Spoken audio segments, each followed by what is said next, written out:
How's it going, everyone? Today we're going to be talking about a Polinore deck, specifically a Polinore that is based around controlling the field by moving everyone and everything. Um, Mainly playing around Noxious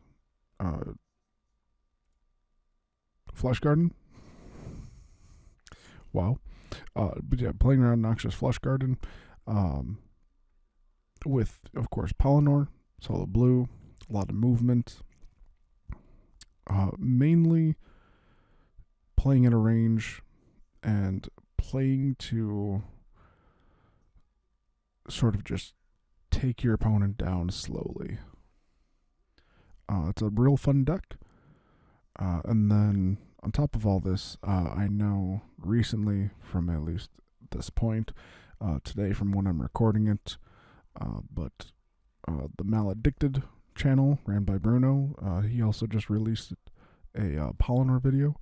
I'll attach that somewhere around here or down in the description somewhere, but you should check that out too. He definitely has a different take on Polinore, one that is more traditional in every sense of the word. This is a little bit more out there, but this has definitely found me a lot of success. So, without further ado, this deck is public on yeah, it's public on the deck builder. So you can see it here. It is named I like to move it, because that is the whole point of the deck. You'll see it under Buff Thundersteps. So here's at least the base thing. You can always grab it for the TTS code, all that fun stuff. But we'll move over to TTS and talk a little bit more about it. So, what are we looking at? Well, we got Polinore. Polinore is probably one of the more consistent seekers in the game. Definitely with really good accuracy for what it is, especially at range. You have some of the base highest range in the game at 12, a 4/3 stat line, which whether you hit or miss, you're always going to deal damage. 6 movement on the higher end of the average side. The low part about him is 13 defense, 14 health. You're squishy. You are not going to live long.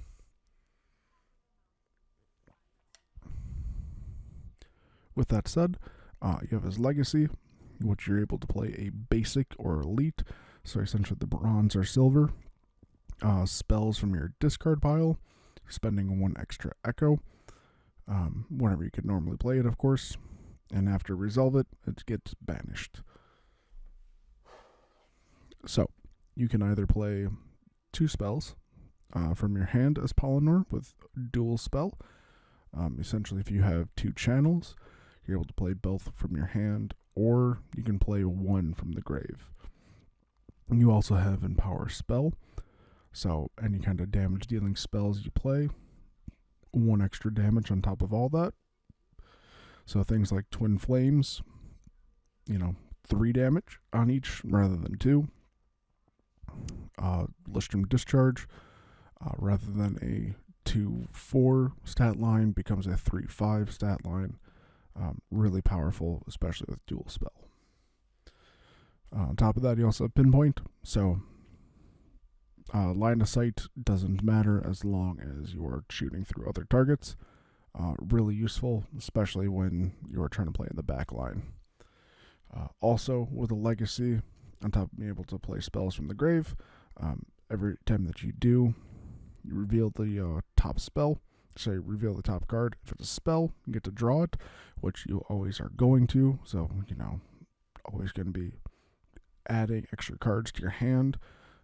Especially in a game that has no hand limit, you should always be drawing that card if you can. Otherwise, you can put it on the top of your deck, or you can discard it. So if it's a unit or equipment, don't need it, you can. With that said, let's get into some of the units. So, at least in the deck, we are running 11 units. We are running 3 Conclave Artillerists, which are also pinpoint, long range at 10, a low cost at 4, and you have 2 accuracy, 3-1 stat line, becomes 4-2 if you of course, use a spell. 6 movement, not bad. 11 on defense, 8 health. Overall, another solid character to be using on the field. Great for activating, and especially with that activation, and then you get that spell from the grave. You then, of course, can then use Spell Strike, buff it up, more damage.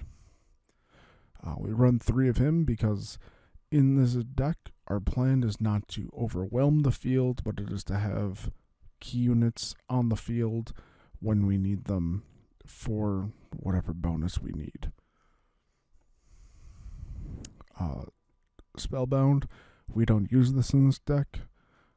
Protection is nice, but this would just take up a slot when we can use other cards that are more tuned to what we're trying to do. Conclave Scholar, key card in all this. Again, another 4-drop. Lower on the, of course, on the accuracy. A little bit weaker in defense. Shorter range. However, you also have Empower Spell and Essence Binder.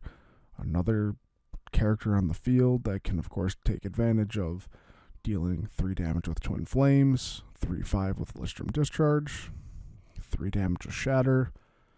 It's great to have. Definitely a unit where, especially if you can get the kill on them, you get an Echo refund, and it's beautiful. Spellbound Gargoyle, not something we use. You'd think we use it with the flying and nimble, where you can't provoke retaliation, you're not going to get hurt from the fields, but our idea isn't to be in the fields. Our idea is to make sure people are pushed into, or at least stay in, those fields. So, also not something we use. With that being said, spell-wise, we are using 3 Listrum Discharges and 3 Twin Flames. Cheap spells, high damage output with both of them. Even if you don't get the hit with Listrum Discharge, especially if you have Empower Spell, that's just 3 damage, which is, someone's baseline stat. If you do get the hit, you're doing 3 damage, and then, especially if you have Empower, 5 extra. 8 damage takes out this unit, takes out Spellbound, takes out the other Spellbound Gargoyle, takes out the Conclave. 8 damage does a lot of work. If you have 2 of these, as Polinore, that alone, you're almost taking on Polinore, just on that unit. That's 13 damage. Yeah. So 1 hit can go a long way with the Listrum Discharge. Twin Flames, you can take out 2 units at once, of course. It's just beautiful. You don't even really have to hit. Hitting is an extra bonus. Just an extra free 3 damage to anyone. On top of that, we do have Shatter. We have 2 of them. Specifically, they are in our side deck. Shatter would mainly show up if you are playing against someone that is going to be running a little bit more equipment, or specifically an Auric. If you see an Auric on the field, you're going to want to swap in some Shatters. Shatter is going to really Shatter's really going to stop their gameplay by at least, destroying that equipment, making him use Reforge. That's a whole turn just for an Auric, just to even bring that back out. Plus, you get some extra damage on it. Especially if you do it on Power, that too, 3 damage. Listrum Stride. This card is so underrated. You have a 1-drop that lets you just move for free, doesn't even provoke retaliation. You need that extra movement to get to a husk, Listrum Stride. You need a card to bluff with when you're going to challenge for initiative, Listrum Stride. You need an extra free movement and it's in the grave, it's alright, you got a Listrum Stride. And the nice thing is that it's any ally. So you can move another unit to set them up for anything on someone else's turn. Wonderful card. We run 3 of them. Goated, honestly. Rewrite Destiny. We don't use it in this deck. It's a good card. Lets you, of course, sort of filter through cards, but not something we want because everything that's going to be in our deck is going to be useful one way or another for the most part. On to the elite units. We have Momentum Weaver. Amazing card, especially for what we're trying to do. Knockback and pull, especially if we want to try to reposition people on the field, get them into the blood fields, or Fleshgarden. Momentum Weaver. Push, pull, knock them away, do whatever. It's wonderful. Pretty good stat line. 3 on the accuracy, 4-2 on damage, 10 range, which is really good. 13 on defense, 10 health. Great stat line, stays in the back, does all the work. Battlecaster. Oh, this card. It's our only melee unit, but we are also running equipment, so you can actually give it range. With that being said, has the benefits of both Spell Strike and Empower. So if you have something like, of course, Twin Flames, Listrum Discharge, let's say you have both of them, pop Twin Flames, do 3 damage to, 2 things. Attack, get the Spell Strike off. Let's say you hit, you get a total of 5 damage there, so that's a total of 8. And then you pop a Listrum Discharge, 5 damage. 13 damage right there. You only spent 1 AP, you still have another attack. Wonderful card, great stat line. The only downside, of course, is that it's melee, but that's fine. Sometimes you need a unit that can at least be a little bit more front line. And on top of that, if you can give it something to give it range, even better. Shield Mage.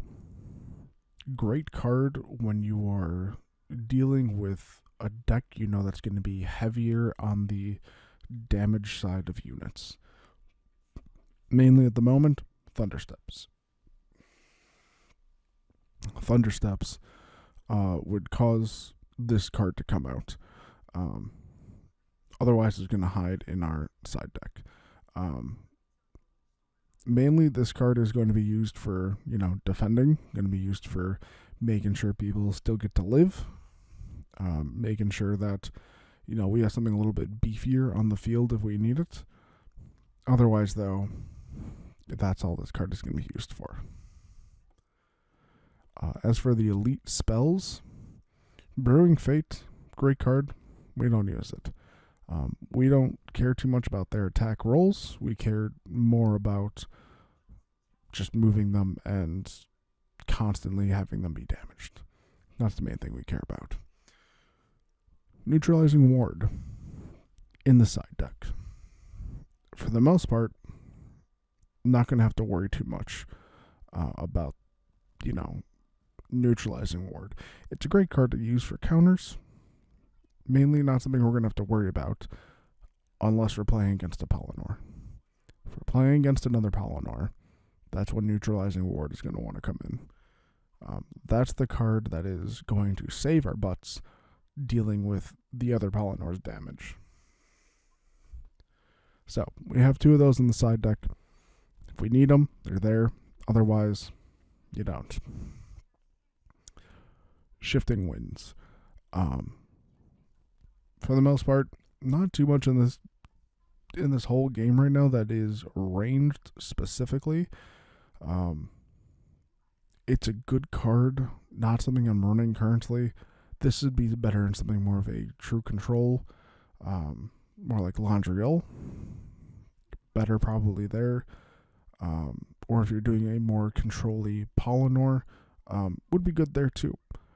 If you know there's going to be more range on the field, again, against another Polinore, really good card to run. Otherwise, not what we're doing. Dimension Breach. Now, we run 2 of these. This can be expensive because when you're deploying, you are paying the cost of all your stuff here. Now, the most that this card is going to cost us in total is going to be 12 with a Spellbound Devour, which we'll get to him in a second. But it's also a good way to bring in, Conclave Scholar or Conclave Artillerist across the field, which can be very useful. Otherwise, if you are going to be swapping out cards, this is probably the card that you're going to be swapping out in this whole deck. It's a useful card when it's useful, and that's about it. Otherwise, also good for challenging for initiative if you need a mid-sized card. Yeah, that's really the main benefit of it. If you somehow found yourself stacked up on Echo, good card to use to burn, but otherwise, for the most part, you shouldn't have that much Echo in the overall sense of this deck. You should be using a good chunk of it. Telekinesis. We are running 2. This is a key card. Oh my god, is this a key card? So, place a unit anywhere within 5 inches of its current position, ignoring obstacles. That means terrain doesn't exist. Walls doesn't exist. You get to just move right over that. Any unit. That means you can also use it on an ally. So if your ally is in a bad area, you can telekinesis your own ally out of that area. Doesn't trigger anything, doesn't trigger anything like that, just moves them. Great card, runs 2, key component, stays on the deck. As for the legendaries, Spellbound Devour, Gateway Guardian. We run Spellbound. We don't run Gateway. Gateway's great for defense. Gateway's great for surviving. We run Spellbound. We want Spellbound for the Essence Binder. We want it for the Melee Expert. We want it for the Pole, especially if you add a Relic to it. My god, this thing does work. Great stat line. 4 accuracy, 4-2 on the damage. 4 range, but we can buff that. 5 movement is the worst part about it, but that's fine. It has a 13 defense and 16 health. It's a tank. It does what it needs to do. It pulls people in and it hurts them. As for the legendary spells, Ambulous Transposition, beautiful. You ever want to swap any 2 units on the field, you can do this. Ally to ally, ally enemy, enemy enemy, doesn't matter, you can swap them. Someone's in the Fleshgarden, you wanna swap them with whoever, whether it's an enemy or your ally to their enemy, or 2 enemies, and you want to make sure that trigger happens with Fleshgardens. Perfect. You can do that. Swap them around. Make sure they get triggered for that damage. The Manifest. We run this in the side deck. If you're going to swap this card in, it's going to be with Duplicate, which is another card we run, but we'll get to that in a second. Overall, again, if you're running this with more larger things that are going to be on the field, larger units you're going to have to deal with. Again, Thundersteps comes to mind.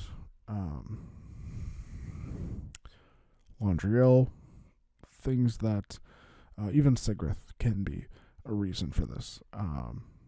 things that are going to be big numbers cause issues. With that said, though, again, it's in the side deck. Duplicate. Why duplicate over Demanifest? Well, specifically, it allows us to grab in any of our cards here, whichever one we have on the field. We can summon another one from the deck without spending Echo. So, if we summon in an Elite, we, mana cheat by 1. If we summon in one of these other two, sure, we're losing 1, but we get another one in on the field, we get another activation, and on top of that, it could really challenge for a situation.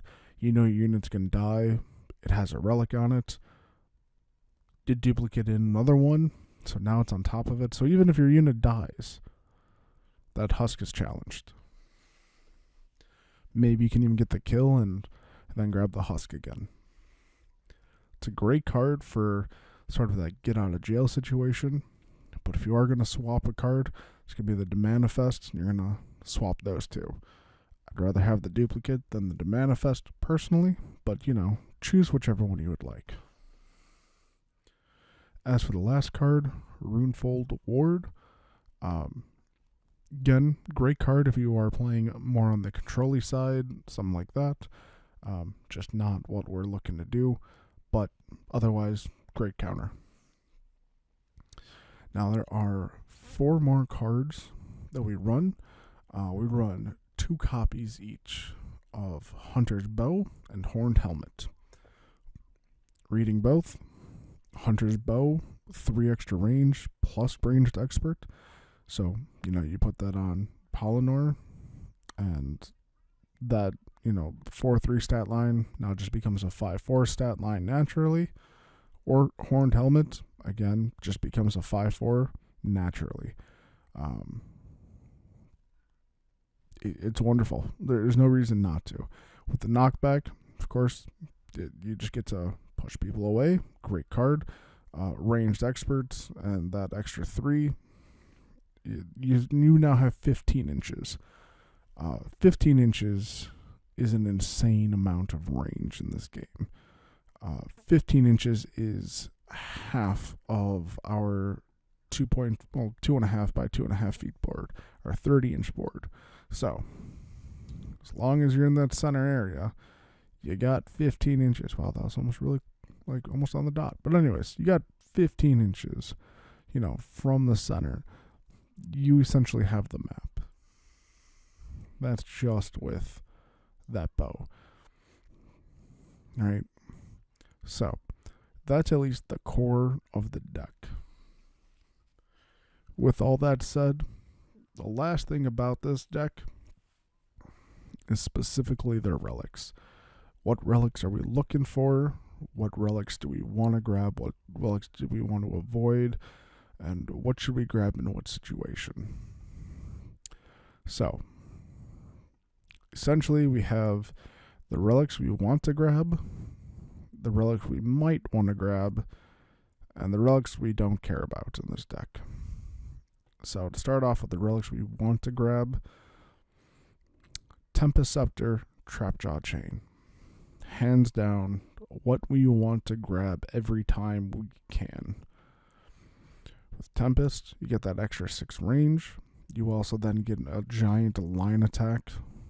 Beautiful, great, perfect. Trapjaw, same idea, 6 range. However, you also get that pull. We're not going to need that extra, pull and take 3 damage if it, ends up next to me. However, that pull can still be useful to trap people from the other side of a Fleshgarden, pull them into it, and just be forced to deal with that, especially with something like 18 range. You don't have to be close to it. All they have to be is somewhat close. With that said, if you can equip your Polinore with a Horned Helmet, or anyone, and you can get a Veil Piercer on them. Wonderful. If you have your Artillerist with a Veil Piercer and a Horned Helm, you're dealing a lot of damage. Let's see. So you got a 3-1 with a 10-inch range. So you now have a 13 with a 4-2 with a Horned Helm. And if you do a ranged attack, that's a 6-4. 6-4 on a Conclave Artillerist. 9 range on a Conclave Scholar with the same idea. And if you get it on Polinore, you have a 7-5. Or sorry, 7-6. You have a 7-6 on Polinore with a ranged attack. With a 15 range, which is still really good. Veil Piercer is what we want to grab first if the opposing terrain is mire. We don't want to deal with obscuring, especially with mire. We don't want to deal with it. So if Veil Piercer's at the top, grab it. If it's not, look for one of these. With that also said, Everkeep Reliquary, beautiful. Take it. If nothing else is here and this is on the field, always go for this first. Doesn't even matter the deck. Just go for this first then. If the cards you're looking for are not there, grab Everkeep. Everkeep allows you to, of course, swap out when you want, which is super powerful. Plus 2 to accuracy, plus 2 to defense. Hiccuping in the middle of this is not great, but it's powerful card. Let you hit more accurately, let you live a little longer, and you get to wait till what you want appears. You should be able to grab it. With that said, the more ambiguous setup. I pretty much have these all from what you should grab, essentially, in what order. With that said, Spell Eater Mask. I know if Bruno's watching this, he's looking at this like, why? What are you doing? What is wrong with you? You don't want that card.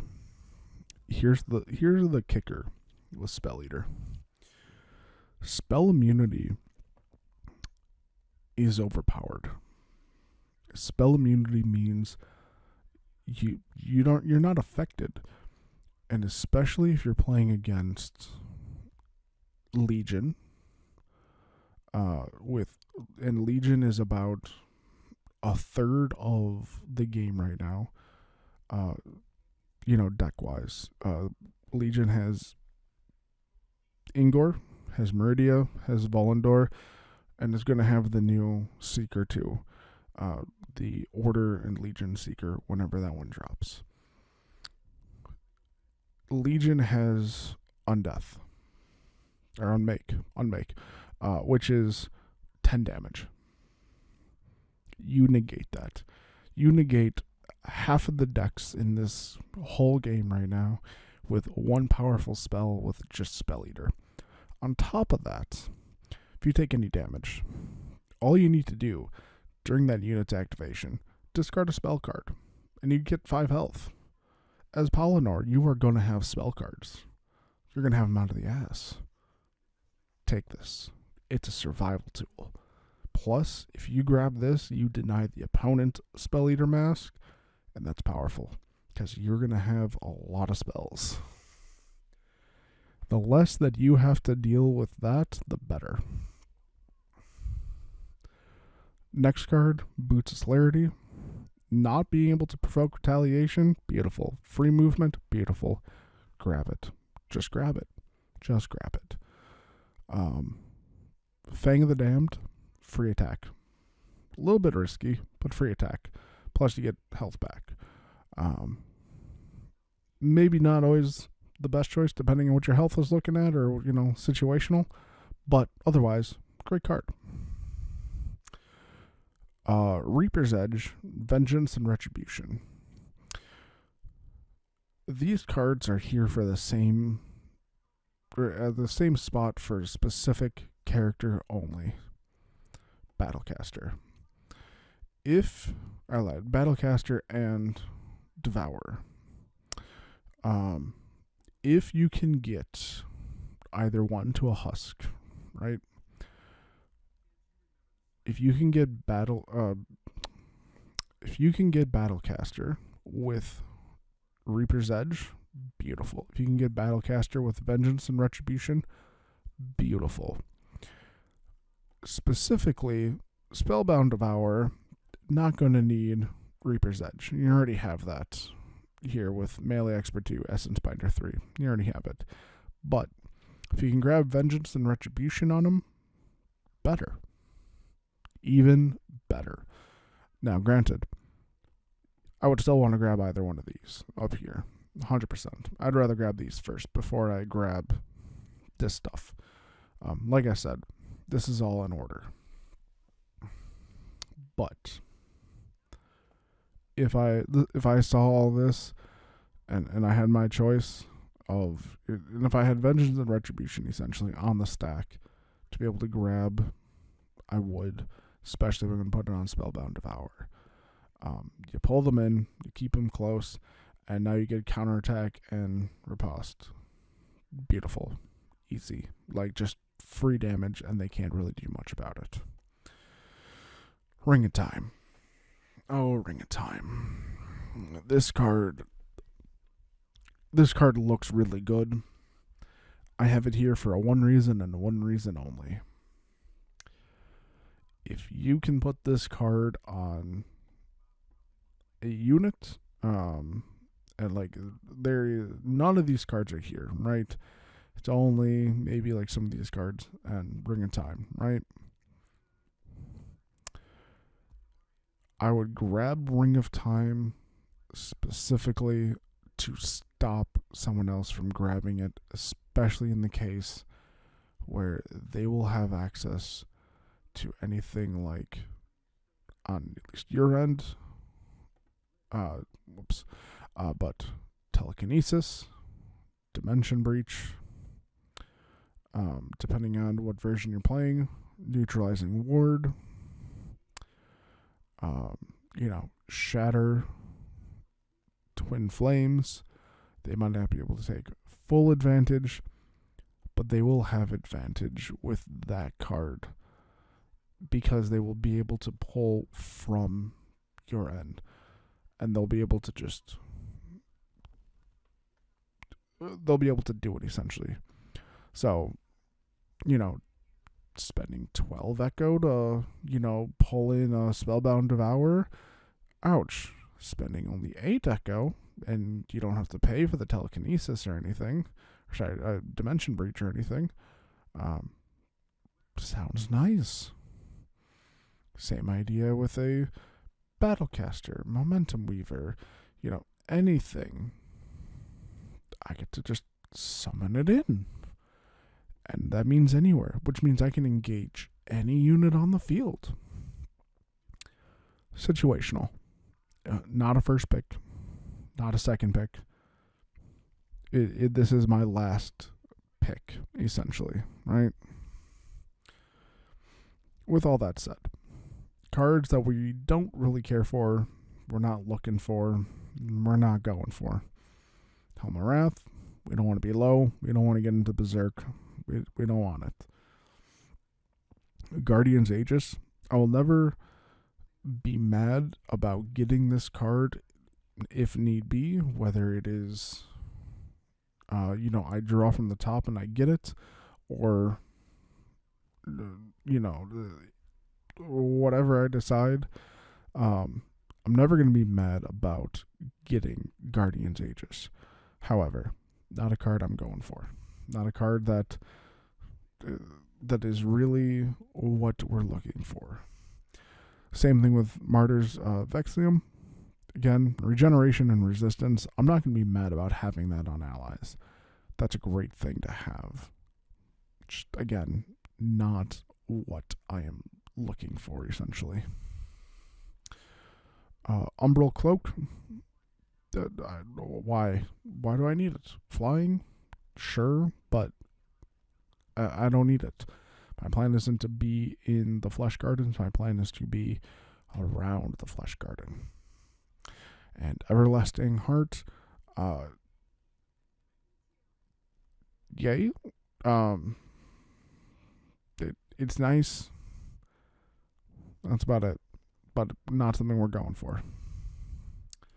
So, that is this wonderful Polinore deck, all based around the idea of Fleshgardens and everything else. I'll probably make another video, more of how to actually play the deck. But this is essentially the idea based around the deck. All the cards, everything we're playing around, what we're going for, what we're looking for. And yeah, I'll make another video showing more of strategy based around the deck and stuff like that. But with that said, thank you all for watching, and I hope you have a great rest of your day.